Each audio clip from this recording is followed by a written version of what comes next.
রাজনৈতিক কারণে ঢাকায় অবস্থান করছেন। আপনাদের সকলের প্রিয়, আমাদের সকলের প্রিয় কুমারখালী খোকসা থেকে বারবার নির্বাচিত সংসদ সদস্য, বিএনপি চেয়ারপারসনের উপদেষ্টা মন্ডলের অন্যতম সদস্য জনাব সৈয়দ মেহেদী আহমেদ রুমি ভাই আজকে এখানে উপস্থিত থাকতে পারেননি, তারপরেও তাকে আমি সালাম জানাচ্ছি যে তিনি এই অঞ্চলে প্রতিটি ঘরে ঘরে বিএনপির আদর্শকে প্রতিষ্ঠা করেছেন, বিস্তার ঘটিয়েছেন বিএনপির আদর্শের খোকসা, কুমারখালী তথা কুষ্টিয়া প্রত্যেকটি অঞ্চলে। আমি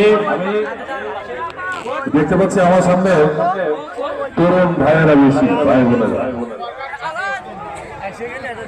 বিগত 17 বছরে আপনারা যারা স্কুলে পড়েছেন, কলেজে পড়েছেন, ইউনিভার্সিটিতে পড়েছেন,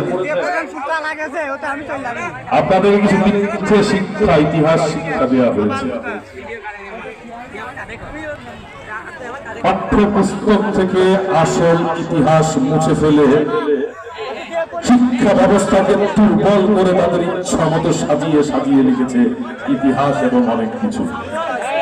তাই আমি আপনাদের সামনে সত্য করে কিছু সত্য ইতিহাস তুলে ধরতে চাই। যেহেতু আপনারা তরুণ, আপনারা হয়তো অনেকেই জানেন না। আপনারা শুনেছেন 1971 সালে আমার দেশে মুক্তিযুদ্ধ হয়েছিল, শুনেছেন?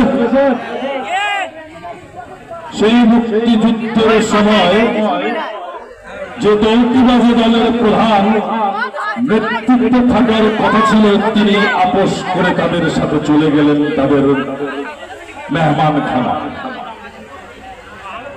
অতর্কিত হামলা করল পাক বাহিনী আমার নিরীহ বাংলাদেশের মানুষের উপর, হত্যা করল লক্ষ লক্ষ মানুষ। মানুষ যখন দিশেহারা দিক ছোটাছুটি করছে, তখন বাংলার রাখাল রাজার একটি কণ্ঠ আমরা সবাই শুনতে পেলাম। সেটি ছিল I Major Zia Rahman, who hereby declared the independence of Bangladesh.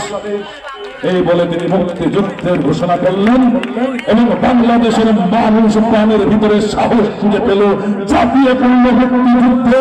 9 মাসের দীর্ঘ সংগ্রাম আন্দোলন এবং যুদ্ধের পরে আমরা পৃথিবীর বুকে প্রতিষ্ঠিত করেছি একটি স্বাধীন সার্বভৌম দেশ, যে দেশটির নাম বাংলাদেশ।